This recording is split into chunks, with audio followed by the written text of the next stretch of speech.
नमस्कार, बायजूस आईएएस में आपका स्वागत है।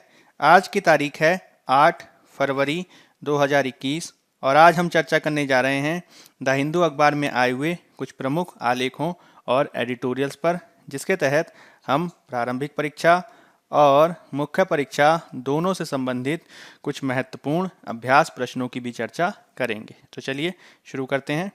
आज की जो हमारी पहली खबर है वह है पेज नंबर 1 और पेज नंबर 9 पर प्रमुखता से प्रकाशित हुई है, जिसमें कई सारे आर्टिकल के माध्यम से उत्तराखंड में घटी एक महत्वपूर्ण त्रासदी के संदर्भ में आज कवर किया गया है। इसके तहत हम मुख्य रूप से आपदा प्रबंधन के संदर्भ में कुछ महत्वपूर्ण तथ्यों को समझने का प्रयास करेंगे और साथ ही साथ इसके संबंध में जो एक महत्वपूर्ण परिघटना देखी गई है, जिसे हम ग्लेशियल लेक आउटबर्स्ट फ्लड के नाम से जानते हैं, इसको भी समझने का प्रयास करेंगे। तो देख लेते हैं।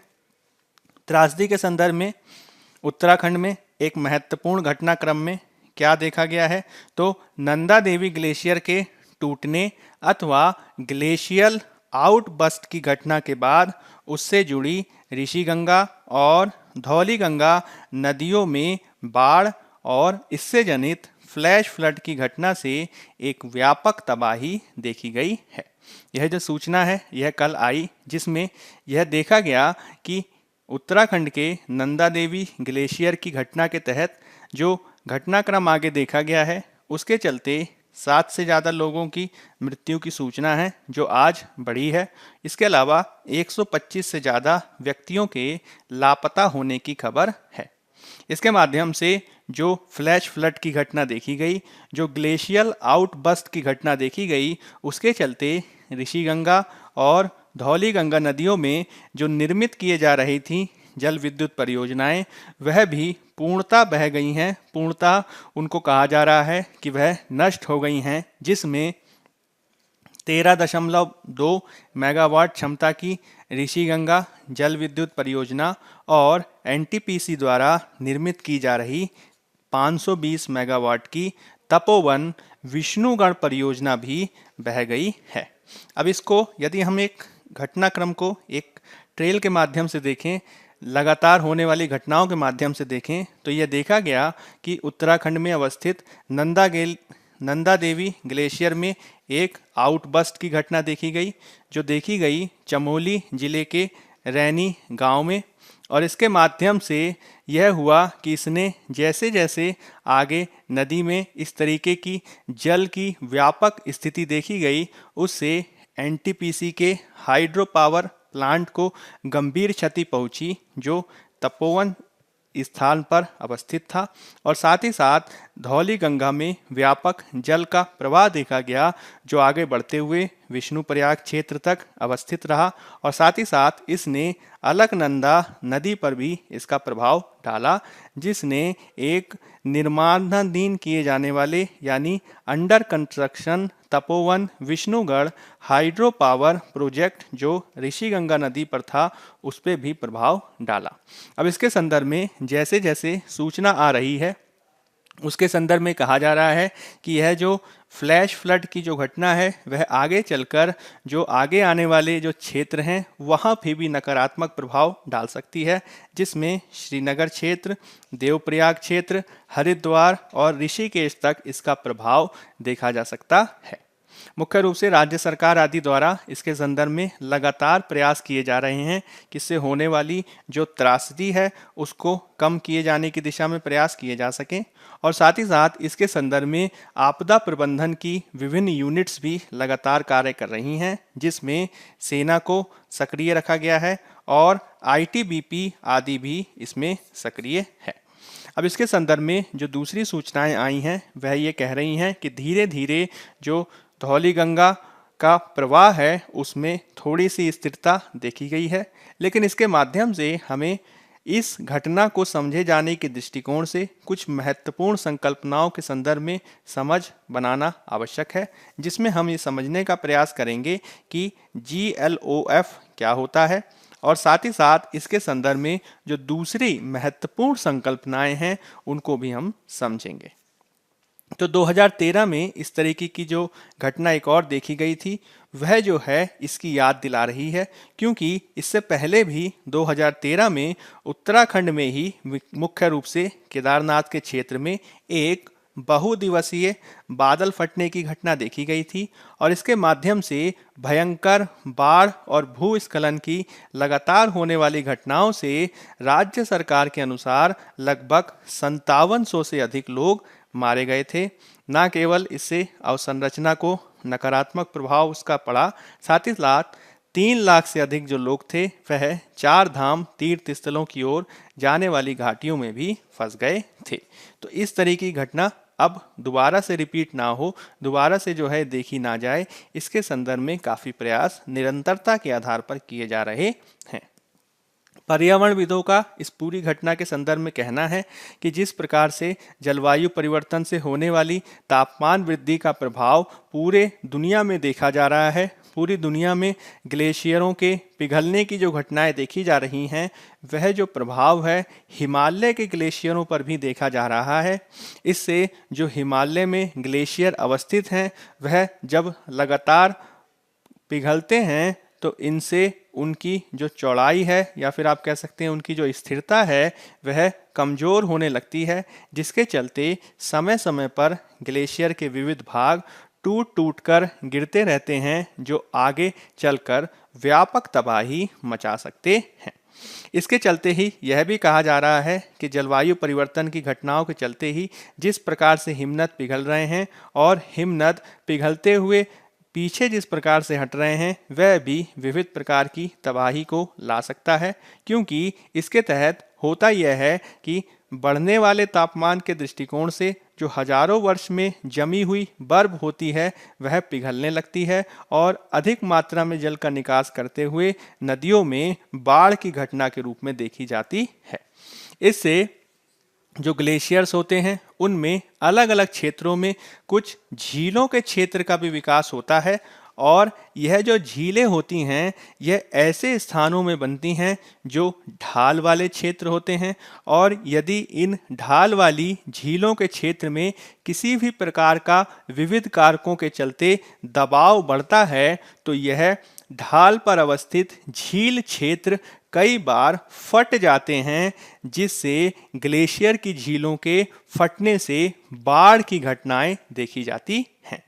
वर्तमान में जो घटना की चर्चा हम कर रहे हैं उसके संदर्भ में इसी भी प्रकार की ग्लेशियल लेक आउटब्लस्ट फ्लड की बात ही की जा रही है। इसके तहत विशेषज्ञों का कहना है कि जो नंदा देवी ग्लेशियर में हुई घटना है उसके संदर्भ में कुछ इस प्रकार के अनुमान लगाए जा सकते हैं कि या तो नंदा देवी ग्लेशियर का एक हिस्सा टूट के धौलीगंगा में गिरा और इसके माध्यम से व्यापक जो तबाही है वो हुई, या फिर ऐसा भी हो सकता है कि नंदा देवी ग्लेशियर में जो वाटर पॉकेट्स आदि अवस्थित थे, यानी जल के कुछ पॉकेट या फिर आप कह सकते हैं झीलें आदि अवस्थित थीं, उनमें भी जो है आउटबस्ट देखा जा सकता है, जिससे यह तबाही हुई है। हालांकि इसके संदर्भ में जब आगे और अध्ययन होंगे तभी हम अंतिम निर्णय पर पहुंच पाएंगे, लेकिन निश्चित रूप से यह जलवायु परिवर्तन के प्रभाव को दर्शाता है। इसके चलते हम ये देख रहे हैं कि किस प्रकार से जो भारत में वर्षा है या फिर जो बर्फबारी है उसमें अनियमितता देखी जा रही है। कई बार वह औसत से अधिक होती है, इसमें बर्फ भी औसत से अधिक होती है। हालांकि यह भी देखा जा रहा है कि सर्दियां जितनी ठंडी होनी चाहिए थीं उतनी ठंडी अब नहीं रह गई हैं। सर्दियों में गर्मी सी देखी जा रही है, जिससे जो बर्फ़ पे इसका प्रभाव है वह नकारात्मक रूप में पड़ता है। बर्फ़ के तापमान को भी इसमें बढ़ते हुए हम देखते हैं, जिससे ग्लेशियरों पे इसका नकारात्मक प्रभाव पड़ता है। आंकड़ों के अनुसार बर्फ का तापमान जो पहले -6 डिग्री सेंटीग्रेड से -20 डिग्री सेंटीग्रेड तक होता था, वर्तमान में यह बढ़ गया है और यह 2 डिग्री सेंटीग्रेड तक आ गया है माइनस में, जिसके भविष्य में और भी ज़्यादा बढ़ने की आशंका है। और यदि वह 0 के आसपास पहुंच जाता है तो निश्चित रूप से जो ग्लेशियरों में अवस्थित बर्फ है वह बहुत तेजी से पिघल सकती है। अगर हम बात करें कुछ बेसिक फैक्ट्स की, तो सबसे पहले तो हम इसमें समझ लेते हैं कि ग्लेशियर होता क्या है। ग्लेशियर, जिसे सामान्य शब्दों में कहा जाता है बर्फ की नदी। क्या कहा जाता है? बर्फ की नदी। जो ये बर्फ की नदी होती है वह एक प्रकार से बर्फ जो क्रिस्टल रूप में भी हो सकती है और दूसरे रूपों में भी हो सकती है। साथ ही साथ चट्टान, तलछट और तरल पानी से युक्त एक बड़ा बारहमासी संचय होता है जो भूमि पर देखा जाता है और अपने स्वयं के वजन और गुरुत्वाकर्षण के प्रभाव में ढलान से स्थानांतरित होता जाता है। इसमें ये देखा जाता है कि जैसे जैसे हम पहाड़ों में ऊपर बढ़ते जाते हैं वैसे ही ऊंचाई बढ़ने के साथ जो तापमान है उसमें कमी आने लगती है। सामान्य रूप से 165 मीटर ऊपर जाने पर 1 डिग्री तापमान गिरता है। यह तापमान कम होने की वजह से जो हवा में उपस्थित नमी है वह पहाड़ों से जब टकराती है तो बर्फ का स्रोत बनाती है जो आगे चलकर और भी बर्फ की नदी या फिर ग्लेशियर के निर्माण को बढ़ावा देता है। और यह जब ग्लेशियर होता है यह धीरे धीरे पिघलता हुआ भी देखा जाता है जो आगे चलकर नदियों का निर्माण करता है। इसी की वजह से जब आप भूगोल में पढ़ते होंगे तो आप ये सुनते होंगे कि भारत में विविध प्रकार के जो ग्लेशियर्स हैं वह विविध प्रकार की बारहमासी नदियों के निर्माण के रूप में काफ़ी भूमिका निभाते हैं। लेकिन जलवायु परिवर्तन के प्रभाव से ग्लेशियरों से बहने वाला जो जल है जब एक मात्रा से ज़्यादा हो जाता है तो निश्चित रूप से यह भारी बाढ़ का कारक बन सकता है। इसी में सबसे ज़्यादा महत्वपूर्ण परिघटना है जिसे हम कहते हैं ग्लेशियल झील प्रकोप बाढ़, या इसे अंग्रेजी में कहा जाता है glacial lake outburst flood, GLOF। ये क्या है? तो यह एक प्रकार का ग्लेशियर से होने वाली बाढ़ की एक घटना है जिसे हम त्वरित रूप में आने वाली या फिर आप कह सकते हैं बहुत तीव्रता से आने वाली बाढ़ के रूप में परिभाषित कर सकते हैं। यह एक प्रकोप बाढ़ के रूप में भी देखी जाती है जो अत्यधिक मात्रा में ग्लेशियर द्वारा जल के छोड़े जाने पर दिखती है। मुख्य रूप से इसकी 3 प्रमुख विशेषताएं बताई जाती हैं जिसमें या तो अचानक ही जल को हम बड़े मात्रा में छूटते हुए देखें यानी ग्लेशियर से बड़ी मात्रा में जल निकले। दूसरा, जितनी भी घटनाएं घटें वह काफ़ी तेज़ी से घटें जिसमें महज कुछ ही घंटों में बहुत ज़्यादा जो जल है वो देखा जाता है।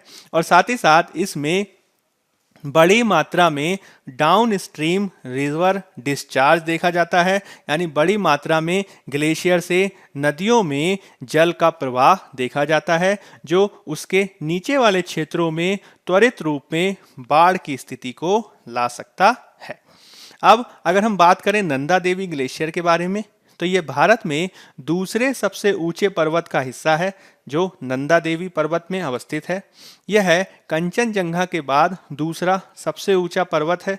यह देश के भीतर पूरी तरीके से स्थित सबसे ऊंचे पर्वत के रूप में विस्तारित किया जाता है क्योंकि जो कंचनजंगा है वो भारत और नेपाल दोनों की सीमा पर अवस्थित है। इसमें हम बहुत सारे ग्लेशियरों की अवस्थिति पाते हैं जिसमें नंदा देवी के उत्तरी भाग में उत्तर नंदा देवी ग्लेशियर स्थित है जो उत्तर ऋषि ग्लेशियर में बहाव करता है। दक्षिण पश्चिम में दक्षिणी या दक्षिणी नंदा देवी ग्लेशियर स्थित है जो दक्षिणी ऋषि ग्लेशियर में बहाव को करता है और ये सभी ग्लेशियर पश्चिम की ओर ऋषि गंगा में जल को छोड़ते हैं। अब इसके तहत यदि हम इस कारकों पे देखें कि आखिर किन कारकों के चलते किसी ग्लेशियर में टूटने की स्थिति देखी जाती है तो इसमें कई कारणों की व्याख्या की जा सकती है जिसमें किसी प्रकार का क्षरण हो, पानी के दबाव का ज़्यादा निर्माण हो जाए, किसी प्रकार का हिमपात या चट्टानों का हिमस्खलन हो या फिर बर्फ के नीचे भूकंप की स्थिति देखी जाए तो इसके चलते ग्लेशियर टूट सकते हैं। साथ ही साथ ग्लेशियल झील में पानी के बड़े पैमाने पर विस्थापन से भी एक झील के फटने की स्थिति पैदा हो सकती है जब एक निकटवर्ती ग्लेशियर का बड़ा हिस्सा इसमें गिर जाता है।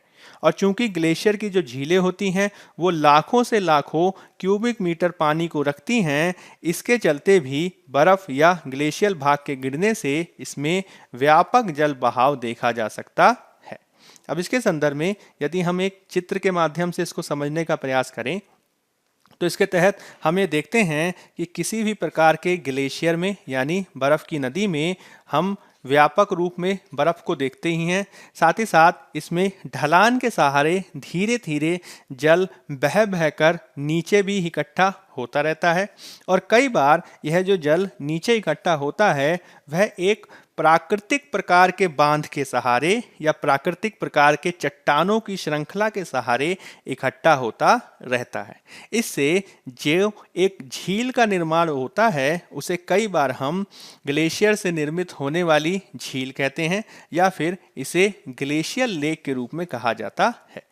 अब यदि इस झील में व्यापक मात्रा में हम ग्लेशियर के टुकड़े को टूटता हुआ देखें या फिर बड़ी मात्रा में इसमें चट्टानों की मात्रा गिरे तो यह जो आगे वाली चट्टान है इसको तोड़कर आगे बह सकती है और चूंकि आगे जो ढलान है वह काफ़ी तीव्र होती है, इसके चलते इसमें उपस्थित सारा जल काफ़ी तीव्रता से डाउन स्ट्रीम बहता है जो व्यापक बाढ़ की स्थिति को ला सकता है। इसको आप एक चित्र से और देख सकते हैं जिसमें सामान्य रूप से देखा जाता है कि जो ग्लेशियर्स होते हैं उन ग्लेशियर्स में बहुत सारी ग्लेशियरों से निर्मित होने वाली झीलों की उपस्थिति देखी जाती है। उन झीलों में जो जल होता है उसको एक प्रकार के प्राकृतिक बांध आदि के सहारे रोक कर रखा जाता है, लेकिन यदि उसमें किसी प्रकार के भूस्खलन को देखा जाए, किसी प्रकार के हिमस्खलन को देखा जाए या फिर किसी और प्राकृतिक घटना जैसे भूकंप आदि को देखा जाए तो इस झील में अवस्थित जो जल होगा वह ओवरफ्लो कर जाता है और जब ये ओवरफ्लो कर जाएगा तो वह बहुत तेजी से डाउन स्ट्रीम यानी निचले क्षेत्रों में बहेगा जो व्यापक रूप में बाढ़ की परिघटना को जन्म दे सकता है जो कि हाल की घटना में देखा गया। तो इसके संदर्भ में हमें कार्य किए जाने की आवश्यकता है। मुख्य रूप से हमें इस बात को याद रखना होगा कि ग्लेशियरों में झीलों का बनना एक प्राकृतिक कारक है और सभी प्रकार की झीलें विपत्तिपूर्ण परिणाम को दें यह भी आवश्यक नहीं है।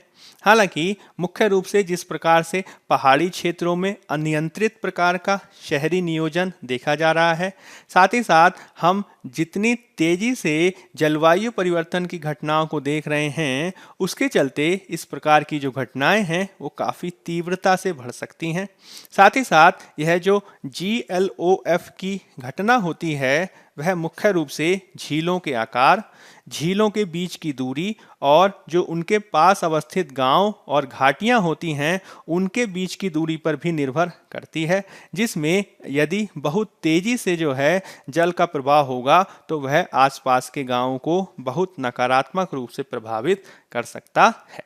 साथ ही साथ जिस प्रकार से वर्तमान में हम उत्तराखंड जैसे पहाड़ी राज्यों में एक प्रकार का अनियोजित प्रकाश देख रहे हैं, एक प्रकार का असतत प्रकार की विकास प्रक्रिया देख रहे हैं, उससे भविष्य में हिमनद की जो झील हैं उनमें विस्फोटों की संभावनाएं और भी बढ़ सकती हैं, जिसको रोके जाने के संदर्भ में कार्य किए जाने की आवश्यकता है। इसके लिए समय समय पर विशेषज्ञों आदि द्वारा यह कहा जाता रहा है कि जिस प्रकार से हमने महासागरीय क्षेत्र में सुनामी के संदर्भ में अर्ली वार्निंग सिस्टम का निर्माण किया है, उसी प्रकार से ग्लेशियल लेक आउटबर्स्ट फ्लड को रोके जाने के संदर्भ में भी एक अर्ली वार्निंग सिस्टम का विकास किया जाना चाहिए। इसमें विविध प्रकार के जो इंस्टीट्यूशंस आदि हैं उनको बेहतर जोखिम मूल्यांकन और प्रारंभिक चेतावनी के लिए तरीकों का उपयोग किए जाने की आवश्यकता है। साथ ही साथ हिमालयी क्षेत्र में जो विविध प्रकार की झीलें अवस्थित हैं उनके विकास और उनकी गतिशीलता को नियमित रूप में निगरानी किए जाने की आवश्यक है। और साथ ही साथ हमें जो पारिस्थितिकी रूप से नाजुक क्षेत्र हैं उनमें अगर हमें विकास करना है या फिर विकास प्रक्रिया को आगे बढ़ाना है तो उसमें जो हम भूमि उपयोग करते हैं उसको बेहतर तरीके से किए जाने की आवश्यकता है, जिसमें ग्लेशियर लेक आउटवर्स फ्लड वाले क्षेत्रों में हमें इस प्रकार के बड़े पैमाने पर विकास नहीं करने चाहिए क्योंकि यह भविष्य में व्यापक तबाही को ला सकता है। तो हाल की जो घटना है वो इस बात का सूचक है कि हमें किस प्रकार से इस क्षेत्र में कार्य किए जाने की आवश्यकता है। चलिए अब हम बात कर लेते हैं पेज नंबर 7 में दिए गए आर्टिकल की, जिसका संबंध जीएस पेपर 2 में पॉलिटी और गवर्नेंस से है।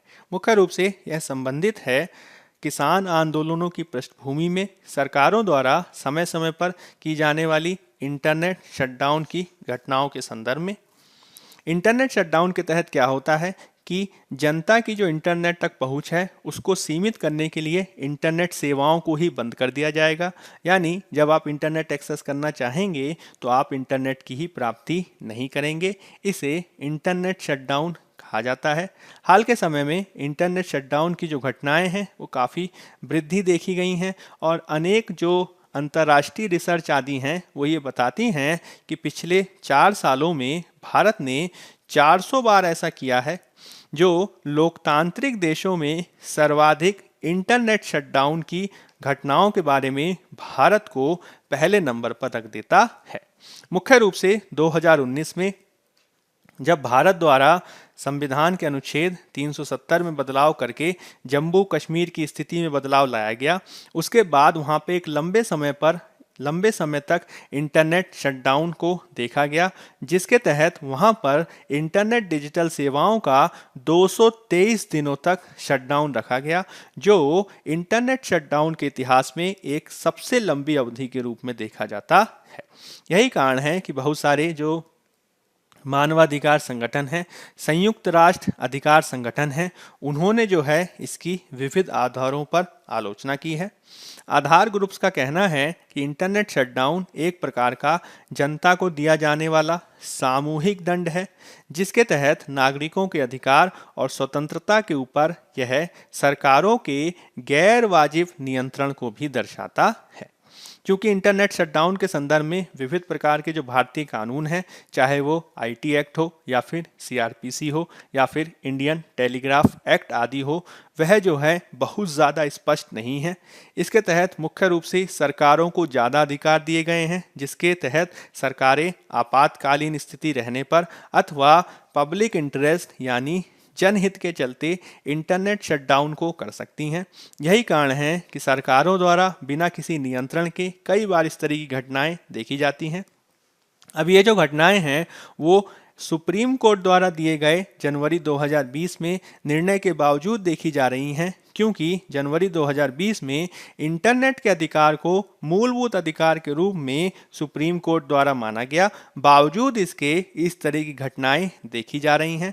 सुप्रीम कोर्ट ने जनवरी 2020 के निर्णय के तहत मुख्य रूप से व्यक्ति द्वारा अनुच्छेद 19 के अधिकार के रूप में किसी भी व्यापार को किए जाने के रूप में एक जो अधिकार उसको दिया गया है संविधान के अनुच्छेद 21 के तहत, उसके तहत इंटरनेट के अधिकार को एक मूलभूत अधिकार माना गया, क्योंकि वर्तमान में बहुत सारी जो सेवाएं हैं वह इंटरनेट के अधिकार द्वारा या फिर आप कह सकते हैं इंटरनेट तक पहुंच द्वारा सुनिश्चित की जा सकती हैं। हालांकि यह जो अधिकार हैं वह सभी इंटरनेट शटडाउन की घटनाओं से नकारात्मक रूप से ही प्रभावित होते हैं, जिसके निवारण के लिए हमें कार्य करना होगा। मुख्य रूप से कोविड-19 के काल में इंटरनेट शटडाउन जो है काफ़ी व्यापक दुष्प्रभाव देख सकता है, क्योंकि वर्तमान में विशेष रूप से कोविड-19 के काल में जिस प्रकार से विविध प्रकार की स्वास्थ्य सेवाएं या फिर स्वास्थ्य सूचनाएं आप कह सकते हैं, साथ ही साथ शिक्षा क्षेत्र में जो क्लासेस हैं वह सभी ऑनलाइन हो रही हैं। साथ ही साथ बहुत सारे जो वाइट कॉलर जॉब्स हैं, जो महत्वपूर्ण रोजगार सेवाएं हैं, चाहे वो आईटी क्षेत्र की हों, चाहे वो वित्तीय सेवाएं हों या फिर विविध प्रकार की कंसल्टिंग सेवाएं हों, वह सभी भी चूंकि वर्क टू होम हो रही हैं, यानी घर से ही कार्य किया जा रहा है। तो यदि सरकार द्वारा इंटरनेट शटडाउन कर दिया जाएगा तो निश्चित रूप से इसका रोजगार पर नकारात्मक प्रभाव पड़ेगा ही। और आंकड़े ये बताते हैं कि भारत को इंटरनेट शटडाउन के चलते 20,000 करोड़ से अधिक की हानि होती है। इसके चलते ही कहा जा रहा है कि जिस प्रकार से इसके आर्थिक दुष्प्रभाव हैं उसके संदर्भ में इंटरनेट शटडाउन के संदर्भ में कार्य करने की आवश्यकता है। हालांकि जिस प्रकार से वर्तमान में सोशल मीडिया का दुरुपयोग भी देखा जा रहा है, जिस प्रकार से मुख्य रूप से सांप्रतिक जो सांप्रदायिक दंगे आदि होते हैं या फिर अफवाहों आदि के माध्यम से जिस प्रकार से माहौल बनाया जाता है, उसको रोके जाने के संदर्भ में कई बार इंटरनेट शटडाउन एक आवश्यक बुराई के रूप में भी देखा जाता है। इसका मतलब क्या हुआ? इसका मतलब ये हुआ कि कई बार इंटरनेट शटडाउन करना सरकारों की मजबूरी भी हो जाता है और कई बार इसके नकारात्मक प्रभाव भी देखे जाते हैं। इसका मतलब हुआ कि सरकारों द्वारा यदि इस प्रकार की इंटरनेट शटडाउन की घटनाएं देखी जाएं तो निश्चित रूप से हमें यह प्रयास करना होगा कि इसके संदर्भ में हम जो भी कार्यवाही करें वह एक व्यापक प्रोटोकॉल निर्माण के आधार पर हो, यानी हमें एक पूर्व निर्धारित नियमों विनियमों के आधार पर कार्य करने की आवश्यकता है और इसके तहत यह निर्धारित किया जाना चाहिए कि यदि सरकारों के समक्ष किसी प्रकार का आपातकाल जैसी स्थिति हो तो इसके संदर्भ में वह किस प्रकार की अनुक्रिया करें और इसी अनुक्रिया की स्पष्टता के आधार पर ही आगे कार्यवाही को सुनिश्चित करना जाना चाहिए। मुख्य रूप से इसके संदर्भ में सरकार ने जो विविध प्रकार के संस्थान बनाए हैं या फिर विविध प्रकार के जो आईटी सूचना केंद्र बनाए हैं उनको भी बेहतर कार्य किए जाने के संदर्भ में तैयार करने की आवश्यकता है। मुख्य रूप से हाल के समय में जिस प्रकार से सरकार पर ये आरोप लगाए जाते रहे हैं कि सरकारें जनता पर एक व्यापक जासूसी कार्यक्रम लागू कर रही हैं, मास आधार पर यानी व्यापक आधार पर सर्विलांस कर रही हैं, उसके संदर्भ में भी नियंत्रण उपायों को किए जाने की आवश्यकता है। जिस प्रकार से वर्तमान वैश्वीकरण के काल में हम आपस में जुड़ रहे हैं, आपस में जो है डिजिटलीकरण सेवाओं का विस्तार देखा जा रहा है, निश्चित रूप से इंटरनेट की जो सेवाएं हैं वो हमारे लिए काफ़ी उपयोगी हैं। साथ ही साथ इनका संबंध हमारी विविध प्रकार की स्वतंत्रताओं और मूल अधिकारों से भी है। हालांकि साथ ही साथ इंटरनेट के प्रसार के साथ ही जिस प्रकार से सुरक्षा चिंताएं बढ़ रही हैं, साइबर सुरक्षा की चिंताएं बढ़ रही हैं, इसके संदर्भ में भी आवश्यक हो जाता है कि इंटरनेट की सुविधाओं का हम उपयोग करें। साथ ही साथ इसके दुरुपयोग को रोकने जाने के संदर्भ में सरकारें भी समय समय पर प्रयास कर सकें। इसके चलते इंटरनेट शटडाउन और नागरिक अधिकारों दोनों को हम संतुलित कर सकें, इसके संदर्भ में कार्य करने की आवश्यकता है। ना केवल हमें इसके तहत कोशिश ये करना चाहिए कि हम लोकतंत्र पर बल दे सकें, यानी लोकतंत्र के तहत जो अधिकार होते हैं उनको बना के रख सकें। साथ ही साथ सरकारें भी यदि इंटरनेट शटडाउन जैसी स्थितियों को लगाएं तो वह कुछ महत्वपूर्ण मानकों के आधार पर लगाएं, आधुनिक स्वतंत्र संस्थाओं के निर्माण और उनकी अनुशंसा के आधार पर लगाएं और ऐसे फ्रेमवर्क का निर्माण किया जाना चाहिए जो पूर्व निर्धारित मानकों पर आधारित हो और पूर्व निर्धारित सिद्धांतों के आधार पर ही सरकारों को इंटरनेट शटडाउन का निर्धारण किया जाना चाहिए। तो इसके संदर्भ में हमें कार्य करने की आवश्यकता है। अब हम बात कर लेते हैं पेज नंबर 6 पर दिए गए आर्टिकल की, जिसका संबंध जीएस पेपर 2 में आईआर से है। मुख्य रूप से यह संबंधित है भारत द्वारा यूरोपियन यूनियन से ब्रिटेन के निकल जाने यानी ब्रेग्जिट के पश्चात यूरोपियन यूनियन यानी यूरोपीय संघ से मुक्त व्यापार समझौता किए जाने के संदर्भ में, और इसके संदर्भ में 2007 से ही वार्ताएं चल रही हैं। हालांकि अभी भी हम इसमें एक आप कह सकते हैं कि अंतिम निर्णय तक नहीं पहुंच सके हैं। हाल में जिस प्रकार से ब्रेग्जिट हुआ है उसके बाद भारत ने कोशिश की है कि हम ब्रिटेन के साथ भी अपने संबंध बेहतर बनाएं। उसके लिए भारत ने ब्रिटेन के प्रधानमंत्री को 26 जनवरी की जो हमारा गणतंत्र दिवस की परेड होती है उसमें मुख्य अतिथि के रूप में भी आमंत्रित किया था। हालांकि ब्रिटेन में वायरस के नवीन स्ट्रेन के मिलने के चलते वे भारत नहीं आ सके। साथ ही साथ भारत लगातार ये कोशिश कर रहा है कि हम यूरोपीय संघ से भी मुक्त व्यापार समझौते पे बातचीत कर सकें। हालांकि इसके संदर्भ में वर्तमान में वार्ता इसलिए भी आप कह सकते हैं चुनौतीग्रस्त हो गई है क्योंकि बहुत सारे ऐसे प्रश्न हैं जिनको अभी निवारित किया जाना आवश्यक है। इसके तहत मुख्य रूप से भारत द्वारा ये जोर दिया जाता रहा है कि चूंकि भारत की विशेषज्ञता सेवा क्षेत्र में है, चूंकि भारत की जो विशेषज्ञता है वह आईटी क्षेत्र में है, तो इस क्षेत्र में भारत को लाभ हो। साथ ही साथ भारत में चूंकि मानव संसाधन काफ़ी बड़ी संख्या में अवस्थित हैं, इसके चलते भी भारत लगातार एफटीओ के माध्यम से यह प्रयास कर रहा है कि हम अपने विशेषज्ञों और श्रम का मुक्त आदान प्रदान कर सकें देशों के साथ, और इसको भी भारत ने एफटीए वार्ताओं में शामिल किया है। हालांकि यूरोपियन यूनियन इस प्रकार के विशेषज्ञ और श्रम के मुक्त आदान प्रदान के लिए तैयार नहीं है। साथ ही साथ यूरोपियन यूनियन द्वारा इसके संदर्भ में समय समय पर विविध प्रकार के मानवाधिकार उल्लंघन के मुद्दे या फिर पर्यावरण को नष्ट किए जाने के संदर्भ में, पर्यावरण क्षरण को किए जाने के संदर्भ में मुद्दे उठाए जाते रहे हैं। इसके तहत यूरोपियन यूनियन का यह भी कहना है कि भारत मुख्य रूप से कृषि आदि क्षेत्रों में जो वस्तुओं का आयात निर्यात होता है उसके संदर्भ में काफ़ी हाई टैरिफ लगाता है। साथ ही साथ जो विविध प्रकार की कंपनियां आदि हैं, यूरोपियन कंपनियां आदि, वो भारत में जो काम कर रही हैं वो भी भारत की सरकार पर लगातार ये आरोप लगाती रही हैं कि भारत में जो टैक्स की व्यवस्था है वो काफ़ी अनिश्चित प्रकार की है और यदि अंतर्राष्ट्रीय मामलों का निर्णय भी इसके संदर्भ में आता है तो भारत जो उसको भुगतान करने को कहा जाता है वो नहीं करता। हाल के समय में जो आपने सुना भी होगा जिसमें केन एनर्जी का विवाद है और साथ ही जो वोडाफोन का विवाद है वो इसका एक महत्वपूर्ण उदाहरण है। अब इसके संदर्भ में भारत यूरोपियन यूनियन से जिस प्रकार से कोविड-19 से पहले से ही यानी 2007 से ही इस पर वार्ता कर रहा है, उसके संदर्भ में वह इन कारकों या आप कह सकते हैं चुनौतियों के चलते पूर्ण नहीं हो पाई है और इसके तहत हमें यह भी समझा जाना आवश्यक है कि हाल के समय में किस प्रकार से मुख्य रूप से कोविड-19 के पश्चात खुद यूरोपियन यूनियन किस प्रकार से विविध समस्याओं से घिरा हुआ है और इन चुनौतियों के चलते भी जो पहले की चुनौतियां हैं वो तो बरकरार हैं ही, हाल के समय में यूरोपियन यूनियन के समक्ष जो चुनौतियां विद्यमान हो गई हैं वह भी इस बात को प्रदर्शित कर देती हैं कि हो सकता है कि भविष्य में जो एफटीए होने वाला है वह और भी चुनौतीग्रस्त हो जाए। इसके तहत मुख्य रूप से विशेष रूप से आप कह सकते हैं डोनाल्ड ट्रंप के काल में जिस प्रकार से अमेरिका और यूरोपियन यूनियन के संबंध प्रभावित हुए वह महत्वपूर्ण है। साथ ही साथ समय समय पर चीन, रूस, तुर्की और ईरान से भी ईयू के जो संबंध हैं वो तनावपूर्ण हो गए हैं।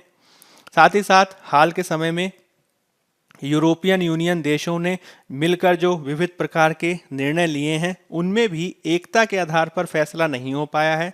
इसके तहत जो कोविड-19 के संदर्भ में यूरोपियन यूनियन के सदस्यों देशों द्वारा जो रिकवरी पैकेज को लेकर सहमति जाहिर की गई उसकी शर्तों को लेकर विवाद हुआ है, जिसमें मुख्य रूप से हंगरी और पोलैंड ने इस बात का विरोध किया है कि यदि आप रिकवरी पैकेज देना चाहते हैं तो उसमें सुशासन की शर्तों को ना लगाएं क्योंकि यह राष्ट्रों की संप्रभुता को प्रभावित कर सकता है।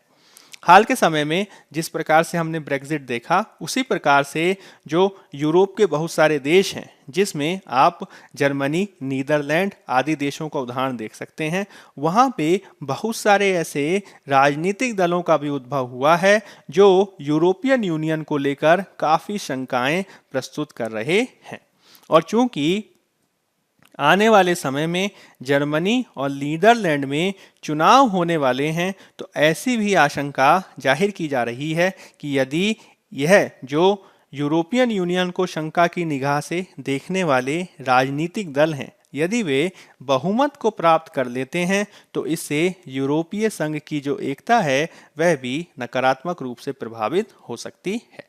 साथ ही साथ समय समय पर यूरोपियन यूनियन के देशों के मध्य नागरिकों के आदान प्रदान और इस्लाम के प्रति किए जाने वाले व्यवहार को लेकर भी मतभेद देखे गए हैं।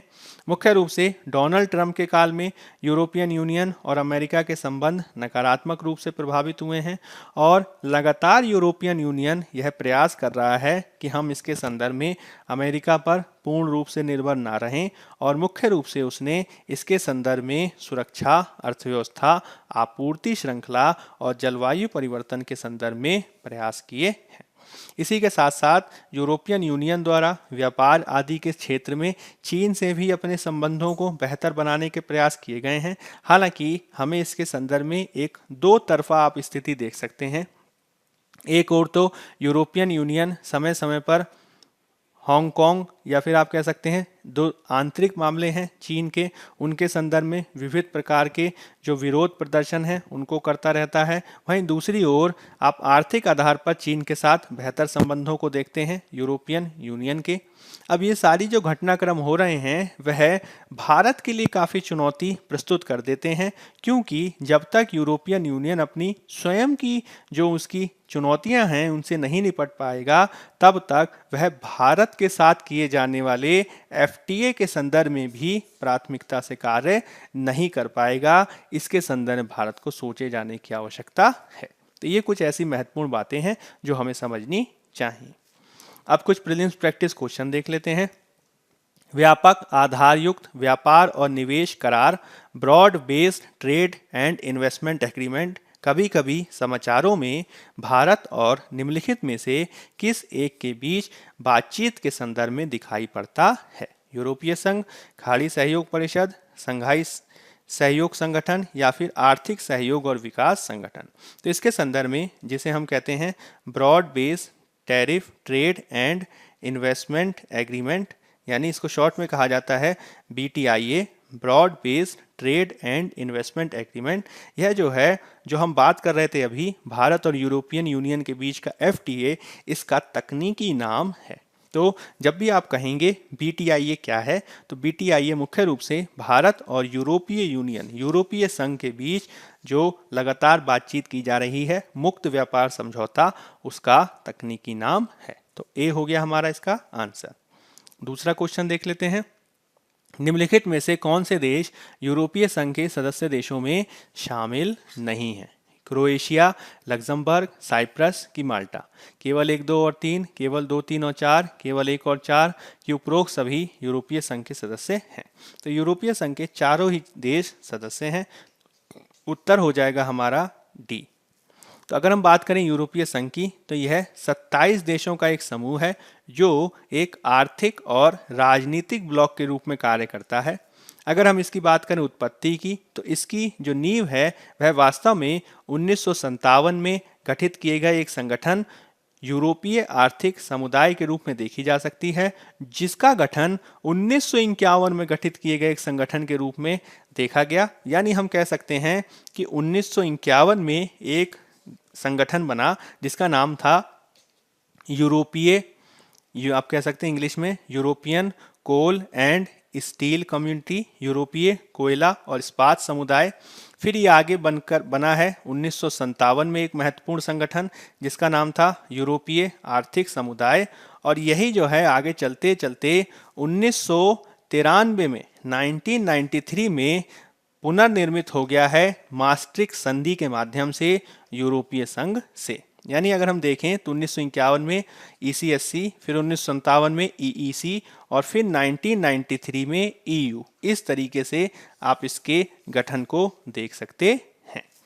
अब इसके तहत 2009 में भी एक संधि की गई जिसका नाम था लिस्बन ट्रीटी, लिस्बन की संधि।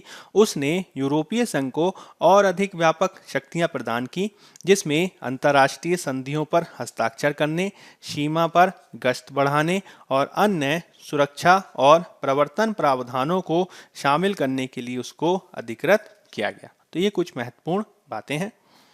अगर हम बात करें इसके सदस्य देशों की, तो इसमें 27 सदस्य देश महत्वपूर्ण हैं, जिसमें Austria, Italy, Belgium, Latvia, Bulgaria, Lithuania, Croatia, Luxembourg, Cyprus, Malta, चेक गणराज्य, नीदरलैंड, डेनमार्क, पोलैंड, एस्टोनिया, पुर्तगाल, Finland, Romania, France, Slovakia, Germany, Slovenia, Greece, Spain, Hungary, Sweden और आयरलैंड महत्वपूर्ण है। इसके पहले ब्रिटेन भी इसका भाग था, हालांकि वर्तमान में वह इससे निकल गया है। यह जो है आप मानचित्र में देख सकते हैं, जिसमें यूरोपियन यूनियन के सदस्यों को दिखाया गया है। नेक्स्ट क्वेश्चन देख लेते हैं। निम्नलिखित कथनों का परीक्षण करें एवं नीचे दिए गए कूट से सही उत्तर चुनें। देवप्रयाग अलकनंदा एवं भागीरथी नदी के संगम पर अवस्थित है। रुद्रप्रयाग अलकनंदा एवं मंदाकिनी नदी के संगम पर अवस्थित है। अलकनंदा नदी बद्रीनाथ से बहती है। केदारनाथ आदि शंकराचार्य द्वारा स्थापित सबसे बड़ी पीठ के रूप में माना जाता है। 1, 2, 3, 2, 3, 4, 1, 2, 4, 1, 2, 3 और 4। तो इसके संदर्भ में देवप्रयाग में भगीरथी अलकनंदा से मिलती है। रुद्रप्रयाग में मंदाकिनी अलकनंदा से मिलती है।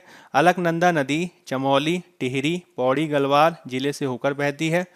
चमोली जिले की नगर पंचायत बद्रीनाथ अलकनंदा के तट पर अवस्थित है आदि शंकराचार्य द्वारा स्थापित 4 पीठों में से एक बद्रीनाथ में अवस्थित है, ना कि केदारनाथ में, और केदारनाथ 12 ज्योतिर्लिंग में एक है। इसका मतलब क्या हुआ, तो फिर से देख लेते हैं। देवप्रयाग कहाँ पे है? अलकनंदा और भागीरथी नदी के संगम पर, एकदम सही है। रुद्रप्रयाग कहाँ पे है? तो अलकनंदा और मंदाकिनी के संगम पर, एकदम सही है। अलकनंदा नदी बद्रीनाथ से बहती है, एकदम सही है। केदारनाथ आदि शंकराचार्य द्वारा स्थापित सबसे बड़ी पीठ है, तो ऐसा नहीं है, वो क्या है? बद्रीनाथ है। और केदारनाथ क्या है? तो केदारनाथ 12 ज्योतिर्लिंग में से एक है। तो पहला, दूसरा, तीसरा सही है, तो उत्तर हो जाएगा हमारा ए। यह जो है महत्वपूर्ण हो चला है, क्योंकि हाल में ही जो हमने खबर देखी GLOFE, उसके चलते ही काफ़ी महत्वपूर्ण है। अब हम बात कर लेते हैं इसमें उत्तराखंड के 5 प्रयागों की, जिसमें बद्रीनाथ में सतोपंथ नाम की एक जगह है, जहां से विष्णु नाम की नदी निकलती है। यहीं से एक तरफ से नदी आती है धौली नदी, जहां पे ग्लेशियर टूटने की घटना देखी गई।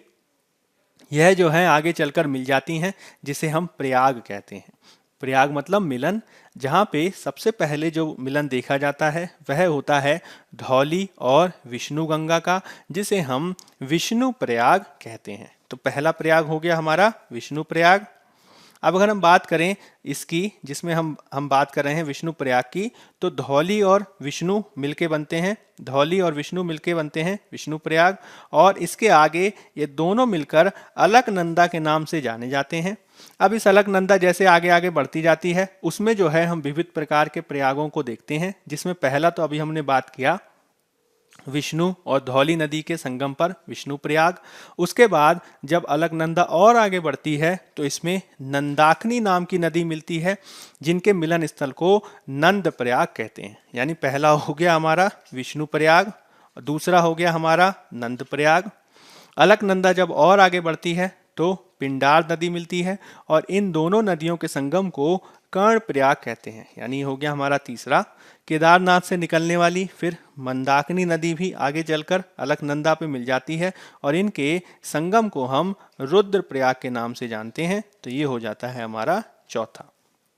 फिर रुद्रप्रयाग से आगे बढ़ते हुए अलकनंदा का मिलन उत्तर काशी के गोमुख से आने वाली भागीरथी नदी से होता है। गोमुख से आ रही जो भागीरथी है वह बीच में भीलंगना नदी को भी साथ लेकर बढ़ती है, और अलकनंदा और भागीरथी जिस बिंदु पर मिलते हैं उसे देवप्रयाग कहते हैं, जो 5वां प्रयाग है। यहाँ पर दोनों नदियों की गहराई समान होती है, इसी के चलते इसका नाम संयुक्त रूप से गंगा कहलाता है। उसके बाद गंगा आगे हम देखी जाती है मैदानी क्षेत्रों में। तो यह जो है याद रखना चाहिए। नेक्स्ट क्वेश्चन है, फ्लैश फ्लड के संदर्भ में, या फिर आप इसे हिंदी में कहते हैं फ्लैश बाढ़। फ्लैश बाढ़ के संदर्भ में निम्नलिखित कथनों में से सत्य कथन कथनों की पहचान करें। यह बारिश के तीव्र स्पेल के दौरान या बाद में जल स्तर में अचानक वृद्धि है। इसमें आमतौर पर वर्षा और तीव्र बाढ़ की घटना के बीच 6 घंटे से भी कम की अवधि देखी जाती है। भारत में केवल यह पूर्वोत्तर में दिखती है। केवल एक और दो, 1, 2 और 3, ये उपरोक्त में से कोई नहीं। तो फ्लैश बाढ़, या जिसे त्वरित रूप में आने वाली बाढ़ कहते हैं, यह पहला और दूसरा जो कथन है वो तो सही है। हालांकि यह पूरे भारत में देखी जाती है, केवल पूर्वोत्तर में नहीं। तो उत्तर हो जाएगा हमारा बी, केवल 1 और 2। फ्लैश बाढ़ या बहुत तीव्रता से आने वाली बाढ़ बारिश के एक ऐसे स्पेल को या ऐसी अवधि को दिखाती है जिसमें बहुत तेजी से हम बहुत ही कम अवधि में तीव्र रूप में जल स्तर में वृद्धि देखते हैं। इसमें जो वर्षा की घटना होती है और जो इससे आने वाली बाढ़ की घटना होती है उसमें 6 घंटे से भी कम की अवधि देखी जाती है। और यदि किसी प्रकार की जल निकासी में दिक्कत हो या फिर पानी का जो प्राकृतिक प्रवाह है वो बाधित हो तो इससे स्थिति और भी खराब हो जा सकती है। हाल के वर्षों में भारत में बहुत सारे जो शहर हैं वो भी इस प्रकार की घटना से प्रभावित रहे हैं, जिसमें 2015, 2005 और 2006 में चेन्नई में, और साथ ही साथ मुंबई और कलकत्ता में भी इस तरह की घटना देखी गई है, जो काफ़ी चिंता का विषय है। एक और क्वेश्चन देख लेते हैं। निम्नलिखित कथनों में से सत्य कथन कथनों की पहचान करें। होप एक मानव विहीन प्रोब मिशन है जिसे यूएई द्वारा विकसित किया गया है, और ये पहला अरब स्पेस मिशन है। दूसरा कथन है, इसे हाल ही में इसरो के GSLV लॉन्च व्हीकल से सफलतापूर्वक प्रक्षेपित किया गया है। केवल एक, केवल दो, दोनों कि कोई नहीं। तो इसके संदर्भ में पहला कथन तो सही है, दूसरा गलत है। तो उत्तर हो जाएगा हमारा ए, केवल एक। तो आज इसके संदर्भ में खबर आई है जिसमें अरब विश्व का या फिर आप कह सकते हैं UAE का पहला मानव विहीन जो मंगल को भेजा गया मिशन है वो मंगल की कक्षा में प्रवेश करने जा रहा है और इसका नाम है अल अमल या फिर इसे कहते हैं होप। और ये मुख्य रूप से जापान से छोड़ा गया था। अब इसके तहत लगातार कोशिश कर रहा है UAE कि वह अंतरिक्ष क्षेत्र में महत्वपूर्ण उपलब्धियों को हासिल कर सके। इसके संदर्भ में UAE की योजना है कि वह 2024 तक मंगल के साथ ही जो चंद्रमा है, चंद्रमा पे भी एक बिना मानव वाला रोवर भेज सके और साथ ही साथ वह पृथ्वी से परे माइनिंग गतिविधियों को करने में भी इच्छुक है। साथ ही साथ स्पेस टूरिज्म के संदर्भ में भी उसके द्वारा प्रयास किए जा रहे हैं। तो संयुक्त अरब अमीरात UAE का यह पहला मंगल मिशन है। होप या अल अमल इसे कहा जाता है। यह पहला अरब स्पेस मिशन भी है क्योंकि इससे पहले किसी भी अरब देश द्वारा ये प्रयास नहीं किया गया। यह एक मानव विहीन प्रोब है और इसे अक्टूबर 2020 में जापान से प्रक्षेपित किया गया था। यह फरवरी 2021 में, यानी अभी जो हम खबर की चर्चा कर रहे हैं, मंगल की कक्षा में प्रवेश करने जा रहा है। और इसको इसलिए चुना गया क्योंकि फरवरी 2021 में एकीकरण के 50 साल होंगे। यह मंगल वर्ष यानी 687 दिन तक मार्स की कक्षा में चक्कर लगाएगा और इसकी जो लागत है वह $200 मिलियन है। इसका उद्देश्य मुख्य रूप से मंगल के वायुमंडल का अध्ययन करना है और साथ ही साथ इसमें वह दैनिक और मौसमी परिवर्तनों का अध्ययन करेगा। इससे पहले अमेरिका, रूस, भारत और यूरोपियन यूनियन इसके संदर्भ में प्रयास कर चुके हैं, जिसके तहत भारत द्वारा 2014 में मंगल की कक्षा में ऑर्बिटर स्थापित किया गया था और पहले ही प्रयास में सफल होने वाला भारत पहला एशियाई राष्ट्र रहा। अब जो है हम कुछ मेंस प्रैक्टिस क्वेश्चन देख लेते हैं। Glacial lake outburst flood GLOF क्या है? इससे संबंधित चिंताओं और जोखिम शमन उपायों पर चर्चा करें। 10 अंक 150 शब्द। डिजिटल कनेक्टिविटी पर अबाधित प्रतिबंध गहरे में विद्यमान सामाजिक कठिनाइयों को और गंभीर कर सकता है, विश्लेषण करें। 10 अंक 150 शब्द। तो आज की परिचर्चा के आधार पर आप इन दोनों प्रश्नों को लिखने का प्रयास कर सकते हैं। तो बायजूस IAS के आज के इस अंक के माध्यम से हमने चर्चा की महत्वपूर्ण घटनाओं और विश्लेषण के माध्यम से कुछ महत्वपूर्ण संकल्पनाओं को समझाने की। यदि आपको हमारी पहल पसंद आ रही है तो अधिक से अधिक लाइक, शेयर और सब्सक्राइब करें। आज के अंक में फिलहाल इतना ही। धन्यवाद।